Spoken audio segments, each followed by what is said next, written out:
Good morning, welcome at the online portal of PCC pride coaching classes Jaunpur. IIT JEE और NEET के प्यारे विद्यार्थियों, wave optics में polarisation छोटा टॉपिक है, थोड़ा सा इम्पॉर्टेंट है। ज़्यादा इम्पॉर्टेंट तो इंटरफेरेंस है, फिर डायफ्रैक्शन है, सबसे कम इम्पॉर्टेंट पोलराइजेशन है। इस पर भी क्वेश्चन आते हैं, तो एक भी क्वेश्चन छूटे ना हम लोगों का, इसी के लिए प्रयास किया जा रहा है। अब तक ब्रेविस्टर लॉ सीखा गया है। ब्रेविस्टर लॉ किसी ट्रांसपेरेंट मीडियम पर, ट्रांसपेरेंट कोई स्लैब हो, उस पर रे ऑफ लाइट इंसिडेंट हो, तो जो रिफ्लेक्टेड लाइट होती है वो पोलराइज्ड होती है, पोलराइज्ड होती है। और ये पोलराइजेशन का अमाउंट एंगल ऑफ इंसिडेंस के साथ वेरी करता है। एक विशेष एंगल के लिए 100% जब पोलराइज हो जाती है, उसी एंगल ऑफ इंसिडेंस का नाम पोलराइजिंग एंगल या ब्रेविस्टर एंगल था। और उस एंगल की खासियत ये थी कि आप उसका टेंजेंट लीजिए, मीडियम का स्लैब का रिफ्रैक्टिव इंडेक्स ले जाइए, tan theta p equal to n होता है। यही छोटा सा फार्मूला मिला था। चलिए आज सीखना है Malus law. Malus law, Malus एक इंजीनियर थे और इन्होंने कुछ बातों को बताया, इंटेंसिटी के साथ रिलेशन बताया एंगल का। इंटेंसिटी के साथ एंगल कैसे रिलेटेड है, ध्यान दीजिएगा। अब कुछ बातें समझा रहे हैं, बात को समझिएगा और बहुत मज़ा आ जाएगा। एक ही बार में देखने पर पूरी बातें क्लियर हो जाएंगी। जैसे ये टूरमलिन का क्रिस्टल है, इसमें पास एक्सिस कैसे है, वर्टिकल। जो लाइट के वाइब्रेशन को पास करा दे वो कैसे है, वर्टिकल। जैसे वर्टिकल और डाट, ये प्लेन में ऐसे एरो किया और ऐसे डाट लगाया, तो इसका मतलब ये कैसी लाइट है, अनपोलराइज लाइट है, मिक्सअप है, पूरा खिचड़ी पक रहा है। और इधर निकलेगा तो केवल वाइब्रेशन प्लेन में दिखाई देंगे, प्लेन में दिखाई देंगे। वो डाट वाले जो परपेंडिकुलर प्लेन के थे वो गायब हो गए, उसको इसने रोक लिया। जैसे इसी तरह समझिए, जैसे ये है, फिंगर अपना ऐसे कर दे रहे हैं। अब इसमें ये मार्कर पेन है, ऐसे वाइब्रेट करते हुए जा रहा है, तो ऐसे वाइब्रेट करते हुए निकल जाएगा, निकल गया कि नहीं।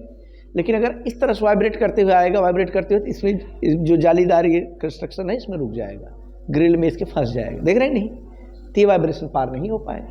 पार कौन हो पाता है, which is parallel to the pass axis, which is parallel to the transmission axis, which is parallel to the polarizing direction। polarizing direction बोलते हैं जो क्रिस्टल की पास एक्सिस होती है, या सीधे सीधे पास एक्सिस कही या ट्रांसमिशन एक्सिस कही, है ना। ट्रांसमिशन एक्सिस के जो पैरेलल, उसी के अलॉन्ग जो वाइब्रेशन होगा पार कर जाएगा, ट्रांसमिट कर जाएगा। और उसके परपेंडिकुलर वाला रुक जाएगा, पार करेगा, रुक जाएगा। लेकिन थोड़ी सी इसके बीच में भी जगह है कि तो या तो 0 या तो 100, बस दो ये ऑप्शन है। अरे 60, 70, 40, 50 भी होता है कि नहीं। यानी 0 और 90 के बीच में और भी तो एंगल पड़ रहे हैं। 60 डिग्री पर अगर वाइब्रेशन हो तब क्या हाल होगा, तब कुछ इंटेंसिटी आएगी। 30 डिग्री पर होगा तब क्या हाल होगा, कुछ इंटेंसिटी पार कर जाएगी, है ना।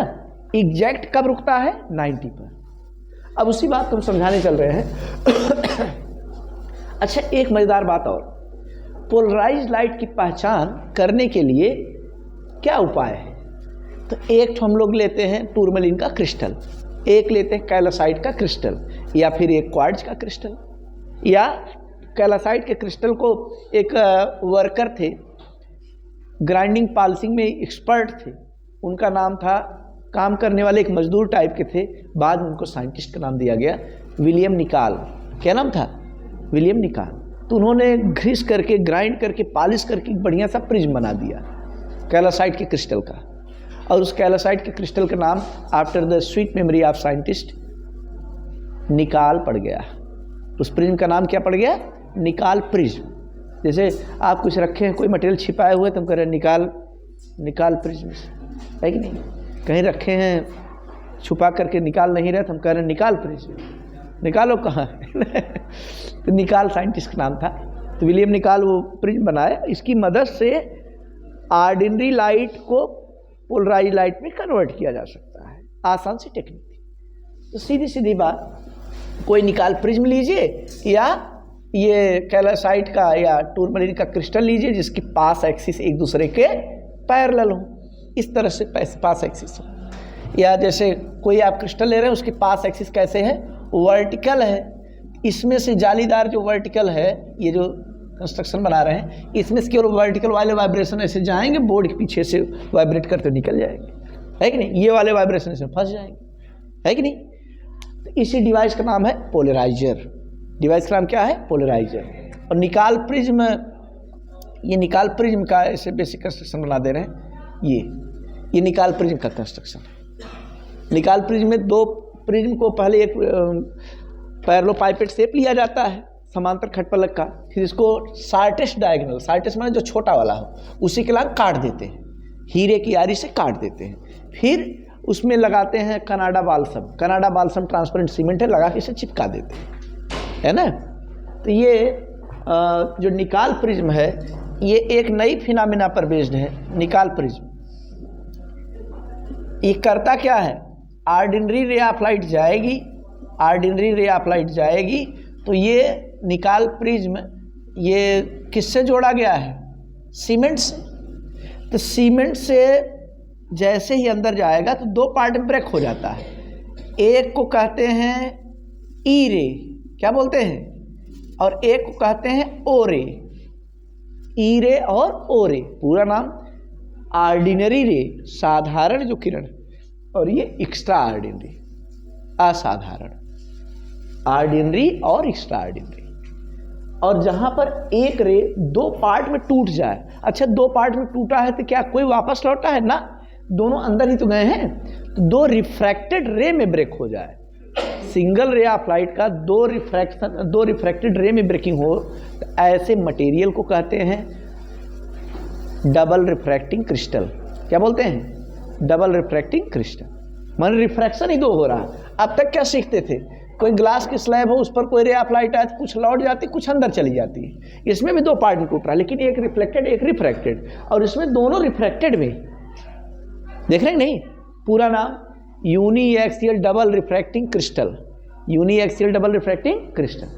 कैल्साइट कैसा है, uniaxial double refracting crystal है। क्वार्ट्ज कैसा है, uniaxial double refracting crystal. देख रहे हैं। अच्छा, अंदर जाने के बाद फिर होता क्या है, ordinary ray of light Snell के लॉ को ओबे करता है, यानी हर मीडियम में हर डायरेक्शन उसकी वेलोसिटी सेम बनी रहती है, या पूरे मीडियम उसका रिफ्रैक्टिव इंडेक्स सेम बना रहता है। एक्स्ट्रा ऑर्डिनरी ये असामान्य व्यवहार करता है, स्नेल के लॉ को ओबे नहीं करता है ना। ऑर्डिनरी रे का जो वेव फ्रंट होता है स्फेरिकल होता है, और एक्स्ट्रा ऑर्डिनरी वाले का इलिप्सोइड होता है। कैसा होता है, इलिप्सोइड। ध्यान दीजिए, इसका वेव फ्रंट स्फेरिकल, इसका वेव फ्रंट इलिप्सोइड। स्नेल के लॉ को ओबे करने वाला ओ रे, स्नेल के लॉ को फेल करने वाला ई रे, है ना। ओ का पूरा नाम ऑर्डिनरी रे, ई रे का पूरा नाम एक्स्ट्रा ऑर्डिनरी रे।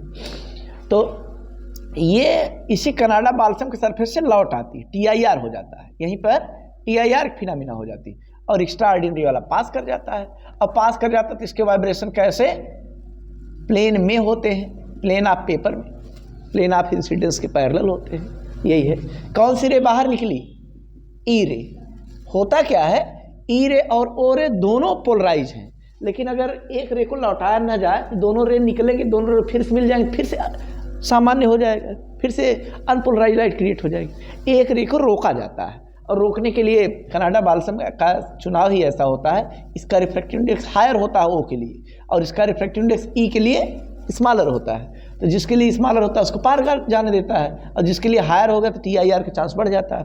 TIR करवा लेते हैं, और लोअर सरफेस को पॉलिश्ड ब्लैक, काला काला ऐसे रंग पेंट कर देते हैं, और काला पेंट करने की वजह से जो लाइट आती है वो एब्जॉर्ब हो जाती है। समझ पा रहे हैं। अगर आपका मन नहीं कर रहा है, किसी एक रे को अलाउ करते हैं, बस आपका मन नहीं कर रहा है कि हम ई रे को नहीं निकालना चाहते हैं, ई रे भी पोलराइज होती है, ओ रे भी पोलराइज, किसी एक को निकलने दीजिए तब पोलराइज मिलेगा। अगर दोनों निकल गए तो फिर से पोलराइज नहीं मिल पाएगा। फिर अगला एक्शन क्या है, ये सरफेस क्लियर छोड़ दीजिए, इधर पॉलिश कर दीजिए तो ये रुक जाएगा, और जब क्लियर छोड़ेंगे तो बाहर निकल जाएगा। तो ओ रे अब की बार ओ का वाइब्रेशन प्लेन के परपेंडिकुलर होता है, तो ये भी आपके लिए पोलराइज है। समझ पाएंगे नहीं। तो निकाल प्रिज्म कैसी डिवाइस है, कुल मिलाकर के किसी एक रे को रोक लेती है, एक रे को पास करने देती है। समझ पा रहे हैं? लोअर सरफेस पॉलिश ब्लैक किए तो ई रे निकलेगा, और ये ऑब्लिक जो तिरछा वाला सरफेस इसको पॉलिश ब्लैक किए तो लोअर सरफेस ओ रे निकल जाएगा। ई रे और ओ रे दोनों पोलराइज होता है, किसी एक को निकाला जाए। इसको बोलते हैं polarization by double refraction, polarization by double refraction. तो निकाल प्रिज्म किस फिनोमेना पर बेस्ड है? डबल रिफ्रैक्शन पर बेस्ड है। समझ पा रहे नहीं? तो कई डिवाइसेस हैं, ये साधारण टूरमलिन का, ये कैलासाइट या क्रिस्टल का प्लेट लिया हमने, ये निकाल प्रिज्म तैयार कर लिया। ये करते क्या है? ऑर्डिनरी लाइट को प्लेन पोलराइज लाइट में कन्वर्ट कर देते हैं। अब किसी एक, जैसे इसी की जालीदार वाले को उठा के समझा रहे हैं, ये साधारण जो सामने बल्ब जल रहा है, ये सामने जो बल्ब जल रहा है, इसकी तरफ ऐसे पोलराइजर को रखते हैं, ऐसे पोलराइजर रख रहे हैं। समझ पा रहे हैं? तो इधर कैसी लाइट आ रही है? अनपोलराइज। ये इधर हमारे आंख पर कैसे आ रही है? पोलराइज। पता नहीं चल रहा है पोलराइज हुआ कि नहीं। थोड़ा सा घुमाइए, अभी पोलराइज, घुमाइए अभी पोलराइज, घुमाइए अभी पोलराइज, फर्क न पड़े। अब कोई फर्क पड़ता भी नहीं। पोलराइज लाइट और अनपोलराइज लाइट की पहचान आंखों से आप नहीं कर सकते हैं, खुद नहीं कर पाए, कोई फर्क थोड़ी होगा। जैसे इधर कौन सी लाइट आ रही है? अनपोलराइज या ऑर्डिनरी लाइट। इधर कौन सी लाइट निकल रही है? पोलराइज। पोलराइजर को घुमाइए, घुमाइए, रोटेट कराइए, कोई इंटेंसिटी, कोई फर्क ही नहीं। हाँ, होता क्या है, अगर कोई इंटेंसिटी मेजर करने वाली डिवाइस है, इधर इंटेंसिटी I0 है तो इधर I0/2 निकलेगा, लेकिन नेकेड आई से, ऐसे नंगी आंखों से पहचान नहीं कर पाएंगे आप। तो पहचान करने के लिए उपाय क्या है? जो पोलराइजर था उसी का जुड़वा भाई एक ठो और उठा लीजिए, एक पोलराइजर और ले लीजिए। एक पोलराइजर सामने और एक पोलराइजर ऐसे पीछे इसके लगाते हैं। देखिए जैसे, अब इसका नाम पोलराइजर, क्या नाम है इसका? और जो ये है इसका नाम एनालाइजर हो जाएगा। इसका नाम क्या हो जाएगा? एनालाइज करेगा, विश्लेषण करेगा, सच्चाई बताएगा सचमुच पोलराइज हुई कि नहीं। एक को फिक्स रखिए, इसको एकदम जाम कर दिया। अब इसको देखिए, ये क्या है? Analyser, polariser. एनालाइजर बताएगा है कि नहीं। अगर इसी तरह से एक्सिस रहे, पैरेलल रहे तो लाइट निकलेगा कि नहीं? लाइट आएगा। लेकिन हल्का से घुमाए तब लाइट की इंटेंसिटी कम कम कम कम, जीरो। एकदम जब 90 हो जाएगा तो कोई भी इंटेंसिटी नहीं है। समझ पाएगी नहीं? तो सही पहचान कौन कराता है? एनालाइजर। पोलराइज करने के लिए एक पोलराइजर उठा लीजिए, चाहे निकाल प्रिज्म ले लीजिए, चाहे कैलासाइट ले लीजिए, चाहे क्वार्ट ले लीजिए, चाहे टूरमलिन ले लीजिए, है ना, चाहे एक तो हार्पाथाइट होता है, हार्पाथाइट, ये आयोडोसल्फेट आप क्विनाइन बोलते हैं, क्विनाइन है ना, या क्विनाइन आयोडोसल्फेट बोलते हैं। उसका व्यापारिक नाम क्या है? हार्पाथाइट। उसकी एक पतली सी फिल्म बना लेते हैं, पतली सी फिल्म, है ना, तो उसको बोलते हैं पोलराइड। क्या बोलते हैं? पोलराइड भी पोलराइजर ही है, लेकिन वो कमर्शियल यूज के लिए है। पोलराइड वाले चश्मे आ जाते हैं। जैसे पोलराइड चश्मा बनाना है तो ग्लास की दो पतली थिन फिल्म लेंगे, ग्लास की, और उसके बीच में पतली सी थिन फिल्म पोलराइड की डाल देंगे, वही हार्पाथाइट की, फिर अगला वाला ग्लास चिपका देंगे। माने दो के कम्बिनेशन की वजह से एक बनता है। जैसे रोडवेज वगैरह बस उसके देखे होंगे, सामने वाला फ्रंट वाला जो शीशा होता है, क्लियर ग्लास, मारुति कार का देखे हैं कि नहीं? उस पर अभी कभी कभार जैसे कुछ शरारती तत्व ऐसे ईंट फेंक देते हैं तो फूट के अलग नहीं होता है। देखें, फूट की चकनाचूर अलग नहीं होगा, वो उतना पार्ट हट जाएगा, बस बाकी कांच आपका लगा रहे। जिसका मतलब सिंगल लेयर का नहीं है, डबल लेयर का है। डबल लेयर का है और उसके बीच में एक माउंटिंग की गई पतली सी थिन लेयर लगाई गई है पोलराइड की। पोलराइड की फिल्म लगी होती है। जितनी भी गाड़ियाँ होती हैं उसके सामने वाले फ्रंट वाली स्क्रीन पोलराइड का इस्तेमाल किया जाता है। वो करता क्या है? सामने से आने वाली गाड़ियों की जो लाइट होती है, हेडलाइट, उसके चौंध से बचाता है, ग्लेयरिंग से, ग्लेयरिंग को कट कर देता है। ग्लेयरिंग माने चौंध से सुरक्षा करता है। और सामने वाली विंड स्क्रीन लगभग कितनी पर आती है? 45 पर। अगले वाले कार की भी 45 पर। तो हेडलाइट सीधे आ रही, 45 पर जब इंक्लाइंड कुछ मिरर वगैरह रहता है तो लगभग उसका वर्टिकल डायरेक्शन मूवमेंट हो जाता है। समझ पा रहे हैं? तो थोड़ी सी लाइट के लाख पर आती है, चौंध नहीं डेवलप करेगी। अपनी कार की लाइट से सामने वाले की कार देख लेगी, वो वाला भी कार वाला अपने सामने कार को देख लेगा, लेकिन एक दूसरे को नुकसान नहीं पहुंचाएगा, कोई आंख पर चौंध नहीं डेवलप होगा। इसीलिए विंड स्क्रीन एकदम बिल्कुल ऐसे बनाई जाती है, एकदम वर्टिकल नहीं होती। पुराने समय में जो जीप वगैरह चलती थी उसमें विंड स्क्रीन लगभग वर्टिकल रहती थी सामने, लेकिन एक सिस्टम लगा होता था, सामने से खोल करके उसमें सेट किया जाता था एंगल, उसको आगे पीछे, विंड स्क्रीन को आगे पीछे से ऊपर नीचे किया जा सकता था। देखें पुराने समय जो जीप उसमें होता था ये सिस्टम कि अपने विंड स्क्रीन को सेट कर लेते हैं जिससे ग्लेरिंग को कट कर सके, मैनुअल सेटिंग होती थी। अब डिजिटल सेटिंग हो गई, नियरली 45 पर इंक्लाइंड ही कर देते हैं, तिरछा बनाते हैं सामने वाले ग्लेरिंग से बचने के लिए। चलिए तो फिर ध्यान दीजिए,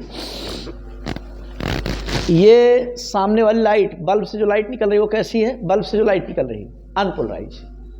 ये लगाया तो इसका नाम क्या हुआ? जो लाइट के ठीक फेसिंग करेगा, पहली बार जो लाइट के सामने है उसका नाम क्या है? लाइट सामने से आ रही है, इसका नाम क्या है? पोलराइजर। और इसके पीछे जो ये लगा रहे हैं इसका नाम क्या है? एनालाइजर। एनालाइजर को घुमाइए, इंटेंसिटी कितनी मिल रही है? इससे जो निकला जितना भी निकल रहा है उतनी इंटेंसिटी मिलेगी, I0। घुमाते जाए तो इंटेंसिटी कम कम कम, और एकदम जब 90 पे हो जाएगा तो इंटेंसिटी बिल्कुल भी नहीं आएगी। तब इसका मतलब ये वाली लाइट कैसी थी? पोलराइज। समझ गए? अब ध्यान दीजिए, मान लीजिए बल्ब ही पोलराइज लाइट दे रहा है, तब उसकी पहचान करने के लिए दो नहीं तब एक कह लीजिए, कोई एक ठो। अगर पोलराइज लाइट आ रही है तो उसकी चेकिंग करने के लिए एक ठो ले लीजिए, पोलराइजर उठा लीजिए, है ना? पोलराइज उठाएं। अगर घुमाने पर इंटेंसिटी बदल रही है maximum to zero, zero to maximum, zero मतलब कोई प्रकाश नहीं और इंटेंसिटी मतलब फिर I0 मतलब मैक्सिमम प्रकाश, है ना? 0 टू I0 के बीच में वेरी कर रही थी, इसका मतलब बल्ब से जो आ रही है लाइट वो कैसी है? पोलराइज। अगर खूब घुमा रहे कोई फर्क नहीं पड़ा तो कैसी लाइट आ रही थी? अनपोलराइज। हालांकि अनपोलराइज आ रही थी लेकिन इससे निकलने के बाद पोलराइज हो गई। समझ गए? यही है, यानी दोनों एक ही मटेरियल है, एक ही डिवाइसेस हैं लेकिन नाम अलग अलग। जैसे कोई फिक्सिंग नहीं कौन पोलराइजर कौन एनालाइजर। ये क्या है जिसमें ये लाल वाला धागा बांधे, बल्ब की फेसिंग कराती है, पोलराइजर के एनालाइजर। और ये जिसमें गोल्डन वाली घड़ी लगाए हैं ये क्या है? बदलने। आप बताइए ये क्या हो गया और ये क्या है? मान लाइट के ठीक फ्रंट में जो रहेगा पोलराइजर, उसके बाद जो रहेगा जो एनालिसिस करने के लिए, चेक करने के लिए है, उसका नाम एनालाइजर है ना? एनालाइजर और पोलराइजर के बीच में अगर एंगल थीटा हो, एनालाइजर और पोलराइजर के बीच में एंगल कितना हो? थीटा हो, तो एनालाइजर से बाहर निकलने वाली इंटेंसिटी, एनालाइजर से बाहर निकलने वाली इंटेंसिटी क्या होगी? एनालाइजर पर आने वाली intensity into cos square theta. This be the Malus law. ध्यान दीजिएगा, एनालाइजर और पोलराइजर बीच का एंगल कितना है? थीटा। और I0 क्या है? Intensity falling on analyser, intensity incident on analyser. Analyser पर आने वाली, एनालाइजर से बाहर निकलने वाली। बाकी पोलराइजर का नाम एक बार नहीं लेना, पोलराइजर का नाम खाली एक बार, दोनों के बीच का एंगल थीटा है। समझ गए? इसी बात को लिखते हैं और इस पर अच्छे सवाल लगाते हैं। आज ये टॉपिक पूरा समाप्त। क्या formula? I equal to I0 cos square theta. Theta be the angle between transmission axis या पास एक्सिस आप किसके किसके दो के बीच में? Analyser and polariser.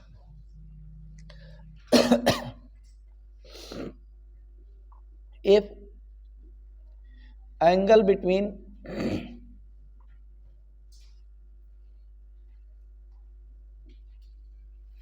Pass axis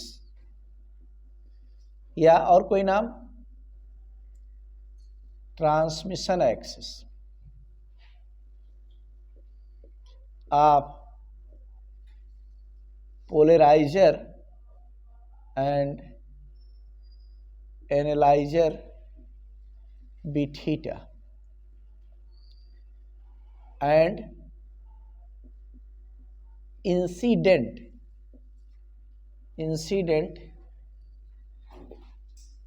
intensity on किस पर आने वाला? एनालाइजर पर, पोलराइजर पर? एनालाइजर पर।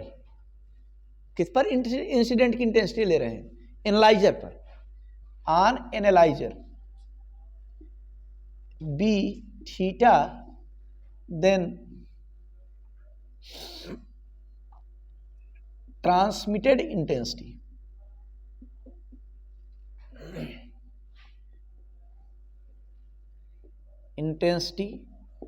by analyser. इसी एनालाइजर पर आ रहा है इंटेंसिटी है तो I0 जी, इंटेंसिटी भी I0 एनालाइजर पर आने वाला आई नॉट और एनालाइजर से निकलने वाला I, transmitted intensity by analyser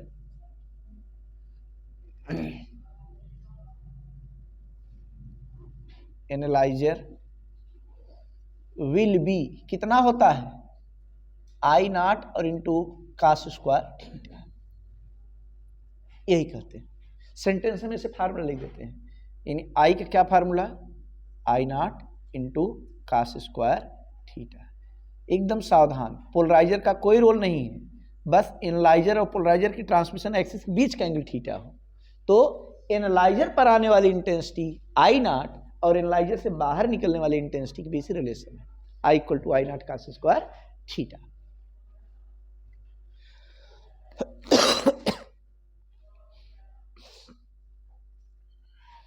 proof देखिए,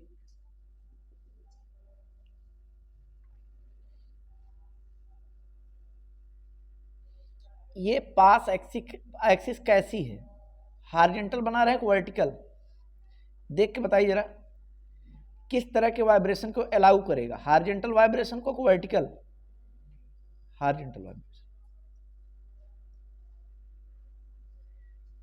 अगर वर्टिकल बना देते तो वर्टिकल वाले पास करने देते। चलिए अब जरा ध्यान दीजिएगा,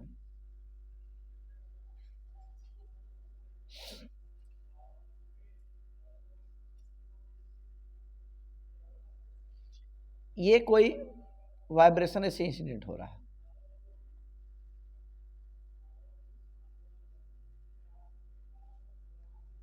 इसकी इंटेंसिटी कितनी है, आई नॉट है। हम भाई फिगर एक्चुअली इधर से इधर पास करता, लेकिन हमारे पास दिक्कत हो रहा है, हम फ्रंट से आ रहा है बोर्ड पीछे निकल जाएगा, वो समझाने का प्रयास कर रहे हैं। ये कितने एंगल पर है, पास एक्सिस साथ कितना एंगल बना रहा है, थीटा। इसकी इंटेंसिटी कितनी है, आ रहा है, तो इसकी इंटेंसिटी क्या है, आई लिखेगा, I nought, I nought. I nought अगर इंटेंसिटी है तो बताइए कौन सा वाइब्रेशन पास करेगा, I nought cos theta, I nought sine theta, आई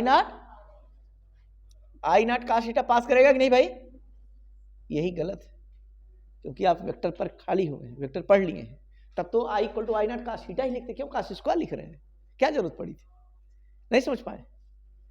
हम गलती क्या, आप पहले गलती करना सिखा रहे हैं, फिर वैसी गलती आप दोबारा मत करिएगा, है ना। डाल्टन का, थॉमसन का एटॉमिक मॉडल क्यों पढ़ाया जाता है, क्योंकि फ्लॉप है, लेकिन फिर भी पढ़ाया जाता है, उस ट्रैक पे आप न चलें, गलतियां न करें आप, नहीं तो फ्लॉप है ही। थॉमसन के atomic model, plum pudding model, क्या जरूरत है बताने के बच्चों, जिससे वो गलती वो न दोहराए। फिर ध्यान दीजिए, यहाँ पर कंपोनेंट किसका तोड़ते हैं, पहले ये बताइए, वेक्टर का तोड़ते हैं कि स्केलर का, बोलिए, वेक्टर का। एनर्जी, इंटेंसिटी, ये सब स्केलर क्वांटिटी है, इसका कंपोनेंट तोड़ने की जरूरत ही नहीं, टूटबा ही नहीं करेगा, तो गलती से लिख दिया हमने, गलत होगा ही, गलती से लिखे, बोलिए। यानी यहां पर इंटेंसिटी आने वाली आई नॉट है, नो डाउट, एकदम करेक्ट है, लेकिन इंटेंसिटी मत तोड़िए, इंटेंसिटी पीछे का राज क्या है, एम्पलीट्यूड के स्क्वायर के प्रोपोर्शनल होता है, तो ये इंसिडेंट वाला एम्पलीट्यूड लीजिए, एम्पलीट्यूड कितना है, एम्पलीट्यूड चलिए ए ले लेते हैं, एम्पलीट्यूड क्या ले ले, A, capital A be the incident amplitude. इस ए का कंपोनेंट रिजॉल्व करिए, तोड़ दीजिए, इधर तरफ क्या आ जाएगा जी, ए कास आएगा कि ए साइन, अब समझ में आया, ऊपर तरफ बताइए क्या आएगा, ए साइन थीटा, समझ गए। अब बताइए कौन सा कंपोनेंट पास करेगा, ए कास वाला कंपोनेंट, ए साइन वाला, ए कास, फिगर बनाइए।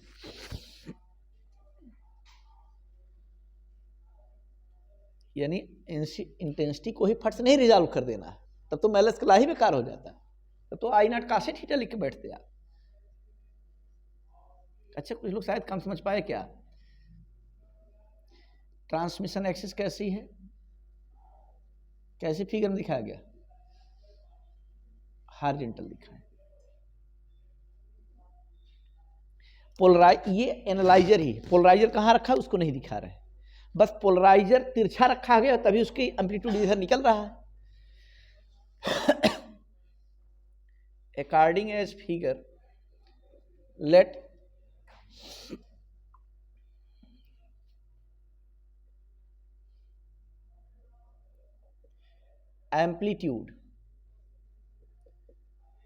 amplitude of incident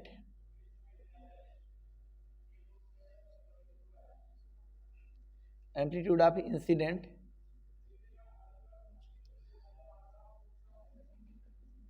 polarized light be capital A and its intensity be I naught, full stop. If angle between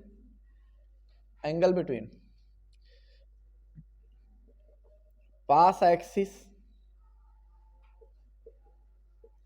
of analyzer and vibrations of polarized light be theta, then अभी polarize light को vibration भी theta है, चाहे analyser और polarizer के pass axis बीच angle theta है, बात एक। Then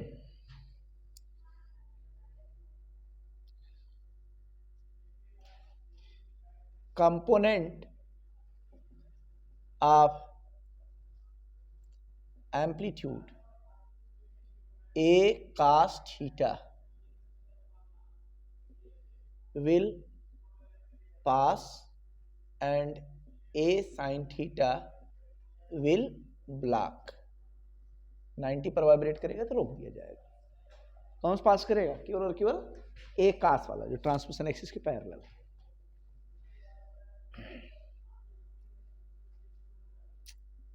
If emergent intensity of PPL be I, then I equal to क्या लिख दें? K into A cos theta का स्क्वायर। I इक्वल टू क्या लिख दें? K A square into cos square theta. This is the equation. But for incident PPL, incident के लिए क्या कहानी है?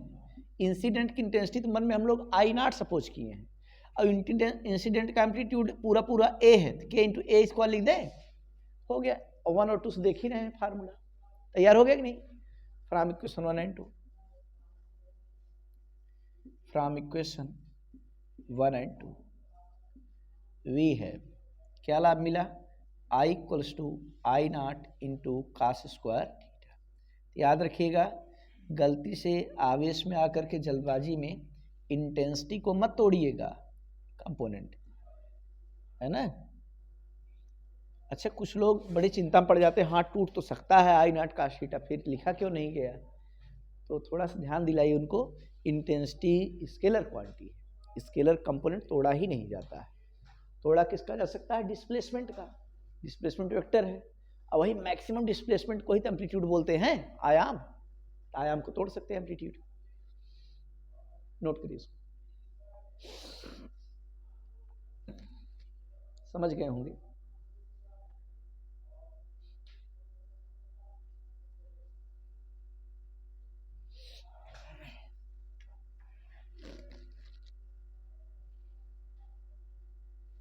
अगर मान लीजिए एक ही हो, केवल पोलराइजर ही हो, और उसके सामने यूपीएल आ रहा हो अनपोलराइज, तो पार करते समय पीपीएल की इंटेंसिटी क्या होगी? ठीक ठीक आधी। कितनी हो जाएगी? आधी।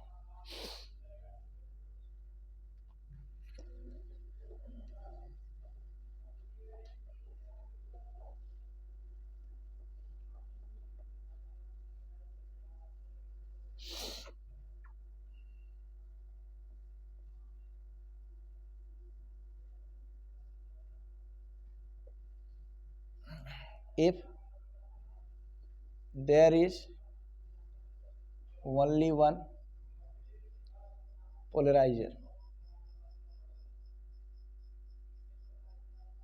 then केवल एक ही पोलराइजर हो, पोलराइजर के रूप में हम लोग क्या बना दे रहे हैं, क्या नाम इसका बताएं, क्या नाम है इसका, निकाल प्रिज्म।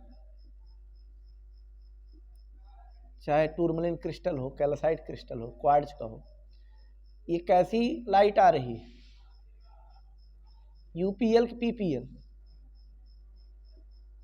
तो पास होने देगा ये कैसा हो गया, ये एक ही तरह वाइब्रेशन है, प्लेन में ही वाइब्रेशन है, तो ये आपके लिए प्लेन पोलराइज लाइट हो गई कि नहीं, ये आपके लिए अनपोलराइज लाइट थी, इसमें डार्ट और एरो दोनों से इंडिकेट किए थे।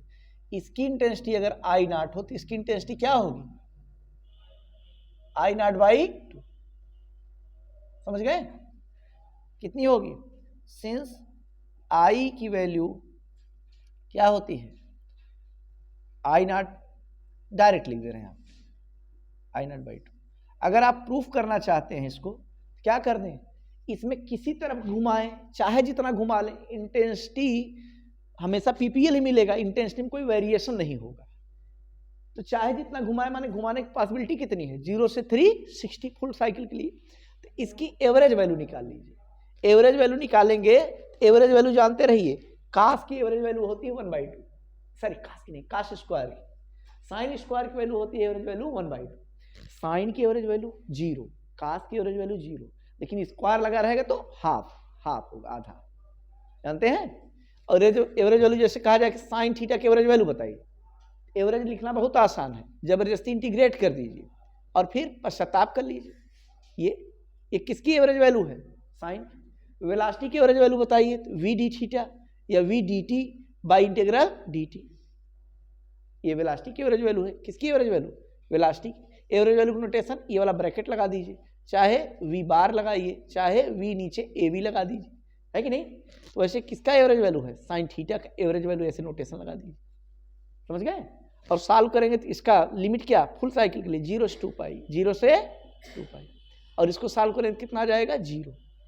साइन और कास की एवरेज वैल्यू 0 आती है, लेकिन हाँ खबरदार, बी अलर्ट, साइन स्क्वायर और कास स्क्वायर की एवरेज वैल्यू क्या आती है, आधी, 1/2, याद रहेगा। साइन और कास की एवरेज वैल्यू 0, ग्राफ से भी समझा जाती है, साइन का कर्व होता है, ऊपर पॉजिटिव नीचे नेगेटिव, फुल साइकिल के लिए 0, लेकिन जो साइन स्क्वायर कर देंगे तो जो निगेटिव वाला लोब है वो भी ऊपर बन जाता है, इसलिए 0 नहीं आता, कुछ वैल्यू आती है। और कितनी वैल्यू आती है, 0.5 या 1/2, याद रहेगा। तो आपको बस काम चलाऊ वाली बात याद रखना है, एक ही केवल डिवाइस इस्तेमाल की जाए तो अनपोलराइज लाइट को कितना अनपोलराइज वाले पोलराइज बना देगा, लेकिन इंटेंसिटी में कटौती कर लेगा। इंटेंसिटी कितनी निकालेगा, आधा, जस्ट हाफ।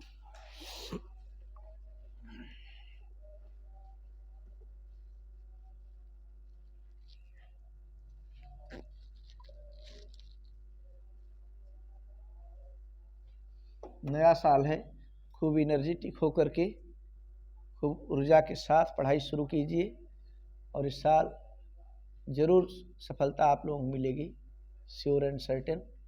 आप लोग अपने लक्ष्य में कामयाब होंगे, पक्का।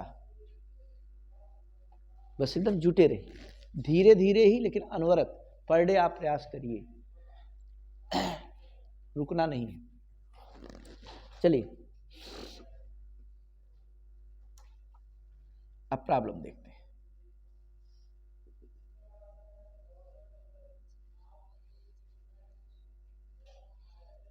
If angle between pass axis of polarizer का कोई काम नहीं है मैलसला में, बस वही है कि पास एक्सिस बीच का एंगल बताने के लिए। बिना पोलराइजर के भी सवाल बन सकता है, angle between vibration of polarized light and pass axis of analyser, है कि नहीं। पोलराइजर बिना नाम लिए भी काम कर सकते हैं, तो डरना नहीं है। पोलराइजर काम क्या है, बस पोलराइज लाइट निकालना, उसके वाइब्रेशन के साथ उसकी जो पास एक्सिस है कितने एंगल पर, बस यही पता कर। Angle between pass axis of polarizer and analyser be 60 degree, full stop. If incident intensity of UPL on polarizer be I naught, then find out। अच्छा, यूपीएल किस पर गिरेगा? पोलराइजर पर। फिर पोलराइजर से लाइट निकलेगी तब बाद में लगता है एनालाइजर। अच्छा, यूपीएल पर जब आई नॉट गिरा तो यूपीएल की इंटेंसिटी आई नॉट है, तो जब पोलराइजर पर गिरेगा आई नॉट तो पार कितना जाने देगा? अब आई नॉट बाई 2 में लगेगा माइनस। क्या लगाएंगे माइनस ला? I equal to I naught by 2 into cos square theta. तो रटिए मत कि आई नॉट है इंटू कास स्क्वायर लगाना है। हमने क्या सिखाया था फार्मूले में? आई नॉट अगर एनालाइजर पे आ रहा हो तो एनालाइजर कितना जाने देगा? आई नॉट इंटू कास स्क्वायर। और जब एनालाइजर है आई नॉट बाई 2 गिर रहा है तो आई नॉट बाई 2 में लगाइए कास स्क्वायर। क्या दिक्कत है? समझ गए? यानी फार्मूले बारीकी से पकड़ना है, एकदम बहुत बारीक हाथों से उठाना है। Then find out. पहला सवाल, मैक्सिमम 3 प्रॉब्लम बनते हैं जिसमें से तीसरा अति महत्वपूर्ण है, सबसे ज्यादा इंपॉर्टेंट है तीसरा वाला। पहला सवाल,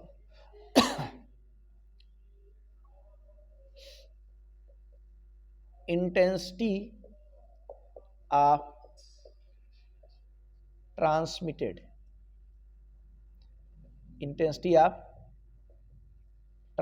लाइट। दूसरा, परसेंटेज ट्रांसमिशन।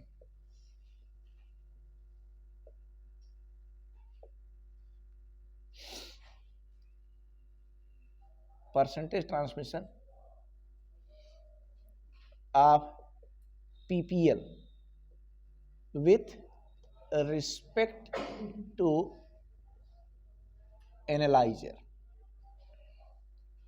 तीसरा, percentage transmission of plane polarised light with respect to polariser. अगर कुछ न कहा जाए, खाली क्वेश्चन कह दे फाइंड आउट परसेंटेज ट्रांसमिशन, यही तीसरा वाले का जवाब देंगे, याद रखिए।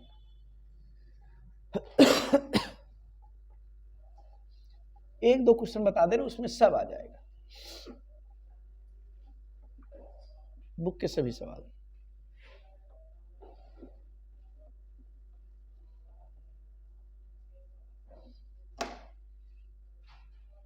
सॉल्यूशन देखा जाए। सॉल्यूशन, मन करे तो ऐसे बना लिया करिए ना, दिमाग का बोझ हल्का हो जाएगा।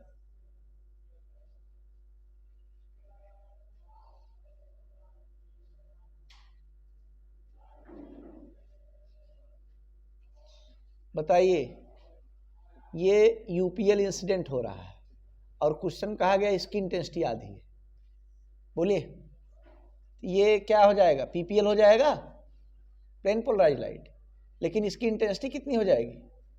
आई नॉट बाई, इसको तुरंत आपको बताना है, इसमें कोई कैलकुलेशन नहीं करना है। हाँ, अब जब इधर जब निकलेगा तो ये पीपीएल ही रहेगा, प्लेन पोलराइज्ड लाइट ही रहेगा, बशर्ते इसकी इंटेंसिटी क्या लिखेंगे? जो आएगा उसमें कास स्क्वायर लग जाएगा। और थीटा कितना है जी? 60 डिग्री। समझ पा रहे हैं? ये सीन है। क्या लिख देंगे? By Malus law. याद करिए मेलस लॉ। इंटेंसिटी क्या फार्मूला? लैंग्वेज याद करिए तब गलती नहीं होगी। आने वाली intensity into cos square theta, इसी एनालाइजर पर, इसका नाम क्या है जी? पोलराइजर। जो पहली बार लाइट की फेसिंग करेगा, लाइट से जो दो हाथ करेगा उसका नाम पोलराइजर। फिर बाद में पोलराइज होने के बाद जो सामना करेगा वो एनालाइजर है, केवल चेक करने के लिए एनालाइजर। ये बताइए, आई क्या लिख दें? आई नॉट बाई 2 और इंटू कास स्क्वायर थीटा। समझ पा रहे हैं नहीं? आई नॉट बाई 2, ये कास 60 है। अरे भूलिए मत, स्क्वायर भी है। cos 60 की वैल्यू हाफ होती है और स्क्वायर भी तो करना है। ये I0/8 लिख दे तो कोई दिक्कत है क्या? ये 4 हो गया, 2 8 हो। कितनी इंटेंसिटी बाहर निकलेगी? कितनी इंटेंसिटी? I0/8। ये पहला वाला आंसर आ गया, ये पहला वाला। दूसरा वाला सवाल का जवाब देखा जाए सेकंड वाले क्वेश्चन का, परसेंटेज ट्रांसमिशन। तो परसेंटेज ट्रांसमिशन देखा जाए, कै परसेंट ट्रांसमिट हुआ? कोई टफ फार्मूला थोड़ी है परसेंट वगैरह। परसेंटेज ट्रांसमिशन माने transmitted light by incident light. क्या लिखेंगे? Transmitted by incident. लेकिन क्वेश्चन पढ़ के अच्छा इंटू 100 से मल्टीप्लाई करना मत भूलिए, इंटू 100। ट्रांसमिटेड कितना ट्रांसमिट हुआ बोलिए? हाँ, अब कितना आया? I0 आया कि I0/2 आया? कितना आया? क्वेश्चन पढ़िए ना। एनालाइजर के रिस्पेक्ट में, एनालाइजर पर कितना आया? I0/2 whole into 100। क्या आ जाएगा जी? ये 2 से कैंसिल करने 4 हो जाएगा, I0 कैंसिल तो 1/4 इंटू 100। बोलिए दैट इज क्या परसेंट? 25%। ये आपका जवाब है 25%। 25% नीचे लिखे, समझ गए? एनालाइजर के लिए तो भाई आने वाला I0/2 है। अब अगला सवाल, क्वेश्चन में अगर क्लियरिटी नहीं रहेगी तो हम लोग केवल तीसरा समझेंगे। अभी खाली समय में तो एक एक वर्ड की मीनिंग पकड़ के समझा दे रहे हैं भाई। कभी कभार घुमावदार, ज्यादातर लोग यही तीसरे समझते हैं। आप ये भी समझ लीजिए, एक बार पूछा गया था तो लोग फंस गए थे। जब एनालाइजर के रिस्पेक्ट पूछा है तो एनालाइजर से निकलने वाला बाई एनालाइजर पर आने वाला बाई इंटू 100 ना। तीसरा क्वेश्चन, थर्ड क्या है जी? Percentage transmission with respect to क्या? With respect to polariser. Transmit तो फाइनली ये हुआ, बताइएगा। ट्रांसमिट ये हुआ और पोलराइजर पर कितना आया? I0 और इंटू 100। क्या लिख दें? इक्वल टू I आपके लिए I0/8 है और ये सचमुच इस पर I0 ही आ रहा था भाई, कोई झूठ थोड़ी बोला जा रहा है। तो ये 0 I0 से I0 का कैंसिलेशन हुआ और ये 100/8 का मतलब समझते होंगे 12.5%, 12.5%। Unless otherwise uncleared, we take percentage transmission always with respect to UPL. We take percentage transmission always with respect to polarizer. Polarizer के रिस्पेक्ट में ही कहेंगे। ये तो बहुत क्लियर साफ सुथरा बोला गया तब ऐसा लिख दिया गया, समझ गए होंगे।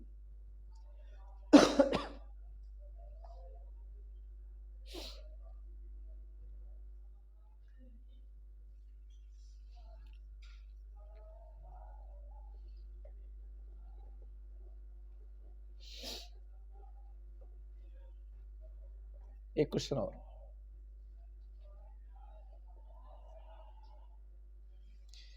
क्रॉस्ड निकाल प्रिज्म का मतलब है दोनों की ट्रांसमिशन एक्सिस एक दूसरे के साथ 90 बनाए। दोनों की निकाल प्रिज्म की जो पास एक्सिस है कितना एंगल बनाए? 90। ऐसे दो निकाल प्रिज्मों को बोल देते हैं क्रॉस्ड। क्या बोलते हैं? क्रॉसित। अब पैरेलल निकाल प्रिज्म का मतलब है कि दोनों के पास एक्सिस पैरेलल है। समझ पाए? नोट में लिखिए जरा, तब प्रॉब्लम करवाते हैं।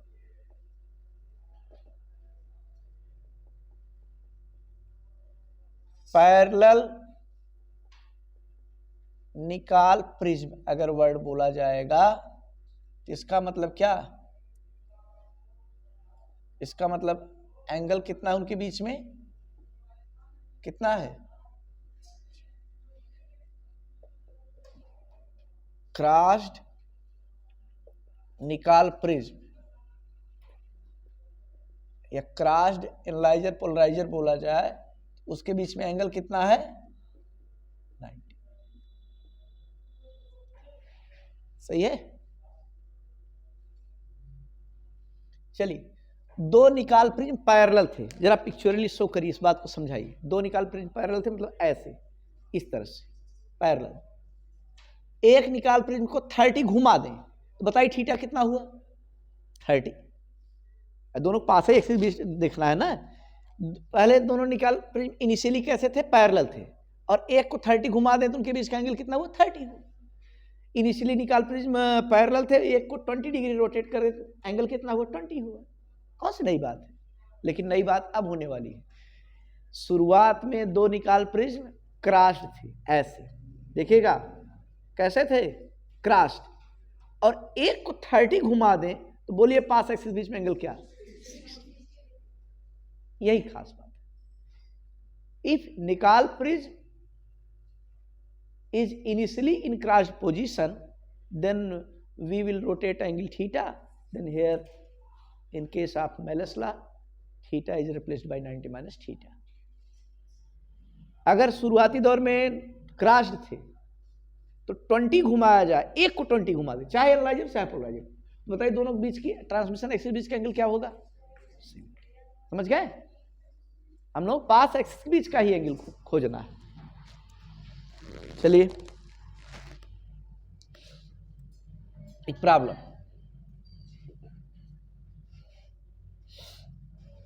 तो निकाल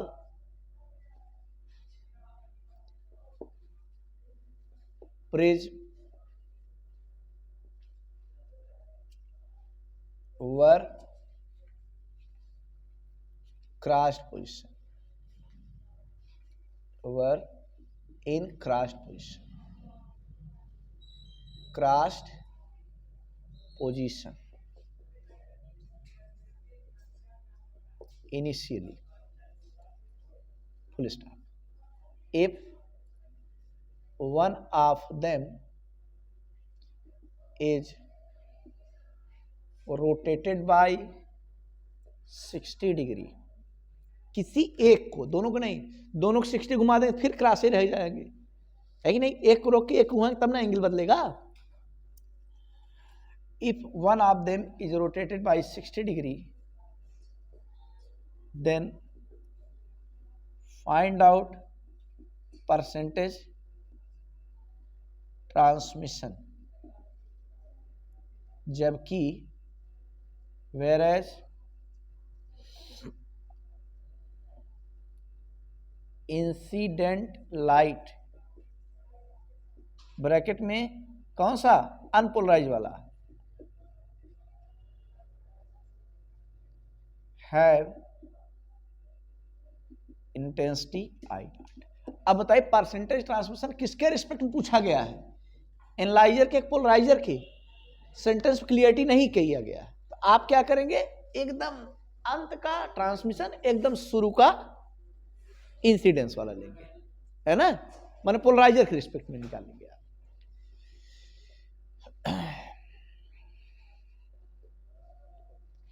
ट्रांसमिटेड एकदम लास्ट वाला, माने एनालाइजर जो निकल रहा है, और बाई इंसिडेंट वाला एकदम शुरुआत का जो पोलराइजर पे गिर रहा है। चलिए, सॉल्यूशन, सबसे इंपॉर्टेंट बात, जहां लोग गलती करते हैं वहीं तुरंत आप पकड़ लीजिए। आज शुभ दिन है, आज के दिन थीटा जो एंगल बताया गया वो 60 नहीं है, 90 माइनस 60। कितना है जी? ये बहुत इंपॉर्टेंट बात थी, क्योंकि शुरुआत में क्रॉस थे, 60 घुमाया तो एंगल बचा उनके बीच में 30। और आई इक्वल टू क्या पूछा जा रहा है? सिंस आई इक्वल टू क्या लिखते हैं? I nought cos square theta, which implies, थोड़ा दिमाग लगाइए, खोपड़ी चलाइए, आई नॉट कितना ना आधा हो, भले दिखाई वर्जन, लेकिन इसमें क्या शर्त थी? एनालाइजर पर आने वाला और एनालाइजर से बाहर निकलने वाला आई है।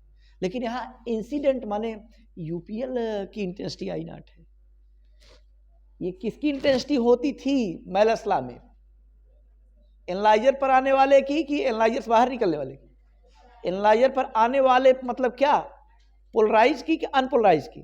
पोलराइज की। एनालाइजर पोलराइज आता है क्योंकि उसके पहले पोलराइजर लगा हुआ है। चलिए, तो भाई यहाँ पर अनपोलराइज की इंटेंसिटी आई नॉट है, तो पोलराइज होगा तो आधा हो जाएगा। अब उसमें माइनस का लाभ थोड़ा दिखेगा अच्छा। कास स्क्वायर कितना जी 30 डिग्री, क्या आ जाएगा आई नॉट बाई 2। एक कोई इसकी वैल्यू बता देता है √3 बाई, और का स्क्वायर भी है, स्क्वायर करेंगे 3 आ जाएगा, 3 आई नॉट, ये तो 4 हो गया, और एक 2 बाहर इंतजार कर रहा है, 3 आई नॉट बाई 8। ये कोई जवाब नहीं फाइनल आपका, लेकिन इंपॉर्टेंट रिजल्ट है। Now percentage transmission,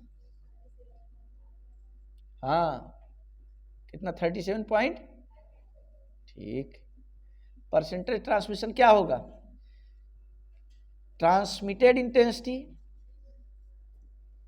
transmitted intensity by incident, हमेशा यही की रूल है, ये प्रथा है, इंसिडेंट इंटेंसिटी और मल्टीप्लाइड बाई 100 करना मत भूलिए। बोलिए ट्रांसमिटेड कितना आई, आया कितना आई नॉट, मल्टीप्लाइड बाई 100। आई तो आप निकाल लिए हैं, खाली बोल नहीं रहे हैं, 3 आई नॉट बाई 8, और नीचे में आई नॉट कर दीजिए ना, क्या 2 बार डिवीजन लगाएंगे, डर लगेगा फालतू में।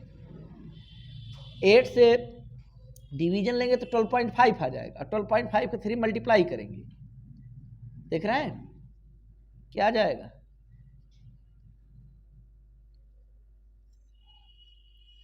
और 37.5%। अब एक भी क्वेश्चन छूटेगा नहीं, ये टॉपिक पूरी तरह से समाप्त हुआ। एक दिन का मौका और है आप लोग के पास, उसमें जो भी क्वेश्चन पूछना होगा पूछ सकते हैं, और प्रयास करिए कल से इसके बचे हुए क्वेश्चन आप लगा लीजिए, जो नया इसको पूछ लीजिए, और फिर नया टॉपिक इलेक्ट्रोस्टैट स्टार्ट किया जाए। इलेक्ट्रोस्टैट पढ़ने का फ़ायदा क्या होगा, उससे फ्री में ग्रेविटेशन आप सीख जाएंगे, और जैसे करंट एंड इलेक्ट्रिसिटी पढ़ेंगे उससे एकदम फ्री में बिना मेहनत के थर्मोडायनेमिक्स का पोर्शन कवर हो जाएगा, कंडक्शन वाला पूरा पोर्शन। इसलिए रणनीति एकदम बिल्कुल बनी हुई है, एकदम सेट, कैसे पढ़ना है आपको। तो क्लास ओवर होती है, समय समाप्त हुआ, धन्यवाद, थैंक यू सो मच।